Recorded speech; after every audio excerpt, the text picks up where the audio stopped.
Hi all, so this is the part in the video in which I will show you how you can zoom in and then zoom out of your videos. So it is just a basic thing that most of you must be already knowing, but if you add this to your videos it will be very helpful and it will make it engaging for the viewer. So let's see how we can do this. Welcome back everyone. So here in this one we are going to learn that how you can add zoom in and zoom out in Premiere Pro. Most probably you already know about it, but if you are not sure that this is how it is going to be done, let me just show you an example of the video that we have. Share, or if I'm feeling sneaky, I head to the Whales tab on debug. Copy that URL and feed it to your AI ally. The robot scans the page and in a heartbeat, you're in. It's like hacking the Matrix, only legal and way cooler. Here's the thing, we've got our eyes on the prize. Our AI body is scanning the trader's latest moves and feeding us the freshest data. It's like having a backstage pass to the crypto show. Time to crack the code. The robot's got its magnifying glass out, hovering over the most recent trades. Our task? Selecting the bits that matter. It's like putting together a puzzle of profit. And it doesn't stop there. We are naming each snippet.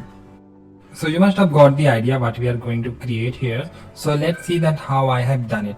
Right, this is where it starts. So if you see here, we have to go to the video or the screenshot that we have. You have to go to the effect control and then add a keyframe inside the first frame. And how to do it is just go to the keyframe and then go to this part, which is position and scale, and wherever you want it to be changed, you have to just go there and make another keyframe. Okay, let me show you an example. I'm going to my folders and going to the web page, and then maybe I will just bring in this particular image here. This is the part that we are going to edit. This is the one that I have. I'll just hide the previous one, and you can see that this is a screenshot of the page. I have just scaled it down and I will just go up and go to the top corner. Once I have gone there, I will have to just select on this one, which is position and scale, and a keyframe will be made. I have to just stick it in the first part of the video, and then once I go ahead, suppose that at this point I want it to just go away and then stop somewhere here. Okay, now I'll just go ahead and then ease them. At first what we did is we added one screen keyframe, and after that the place where I wanted to stop or refocus, I will have made the changes to the other one. So this is how it is done. Why I added that keyframe is because it looks more smooth. You know, at first it will be fast and then it will become slow and then stop there. And then again, if I want it to keep on moving to that part, then I will just make changes with the scale. Maybe instead of 175 I will make it 185, and I will just make changes with the position as well so that it goes on towards that part. So you can see that this is how it looks. If you ever feel that your image is shaking, you can just go ahead and make them as linear and it should fix the things. It happens because of this part, which is this one, where the line is not straight. And if you have a fix of this, you can also let me know if you already know about it. Okay, so this is how it is done. Now suppose that I want to add an animation here that is from Premiere Composer. I'll just show you. This is the one. Then we have starter page and then shape element, and suppose that I want to show this part, which is the rectangle one. I'll just go ahead and then make changes with the color. This is somewhere here, but you can see that I want to show this GeForce RTX 4070, but it is coming somewhere else. Even if I add it here, like I'll just select it, go to effect control and then go to the motion array motion part and then make changes here by just keeping it on that. And I have an option to scale it as well. How to do that is I have to go to Premiere Composer, and there as well I have all the options like rotation, then we have the scale and skew. Skew is something like this, a kind of 3D thing, and then we have the option of width as well, and that is stroke width. Okay, the stroke width. And if I want, I have the option of normal width, and then normal width is this, like it will be wider and then height. Okay, but even if I do that one, then you can see that it is not fitting there because my image is moving but not my this particular template. What I will do is, to do that, I will have to remove the previous keyframe from there. This is the image part that I have selected. I'll just go to the main part, the place where I want to add keyframe, or I'll just delete all the keyframe. Just click on these options and the keyframes will be deleted. Just click on this reset option and this is how it is reset. Now suppose that I want it to be added somewhere here. I want that particular template to be added here.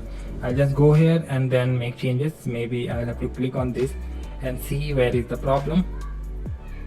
Here rotation is set to 29. I'll make it 0 and maybe I'll just reset all. Okay, and even the color is changed. I'll just go here and just remove the color or change it, and you can see there is a -20. That must be because the sound was also imported. I will not need it, so I'll delete that one. Once I am here, we will need to just go to the effects control and then select the motion part and add it here, and this is how it will look. But this is very wide, so we will just reduce the size. How to do that? You have to just go to the Premiere Composer and inside the edit section we have width. We'll just reduce it. Again, when you are reducing the width, it is going somewhere else. I'll just keep it here and then let's see. Now this is how it looks. Now height is again bigger, so let me just bring it up and then reduce the height. So now it looks fine for me. Just a little of right we need to do. Okay, this is how it looks. So now this is the one that I have created, and now I'll just nest it. Nesting it like keeping all the thing inside one particular section. Inside this all the things are there. Now I will do one thing is I will just go ahead and make changes by just keeping it the place where I want at first. I'll just add keyframe, the hold position, and after that the place where I want to stay at second keyframe, I'll just make changes and keep it there, and then easy ease them. So this is how it will look. If I think that it is very fast, I can just drag it to the back, and this is how it will look. So in this way I have created multiple parts of my video, and this is one of the video in which I have added those kind of screenshots and then zoomed them and then made such kind of highlights. Some of the highlights are from within the video itself, but some of the highlights are from outside. And how I did that is I added these templates, that is shape elements from the Premiere Composer, that is for free, and then we have user library, and then MOGRT motion graphic file, we have motion elements, and all these elements can be downloaded and purchased from Motion Array as well as from Video Hype. Even free links are also available, that is somewhere here. You can see that this is the one in which we have many templates files, and if you want you can get this as well by downloading them. Once you have downloaded it, and how to download it is in this video that I have mentioned, and once you have done it, you have to install it, which I have already mentioned in my previous video that you can check by going through the playlist. So I hope this video was helpful to understand how to zoom in and zoom out in a particular image or a nested file, and how to add motion graphic and make it interactive. I'll go for the next video. In my next part we will understand how to add sound effects in your video and how to make it more engaging. So I hope this video was helpful. I hope to see you again soon. Bye bye.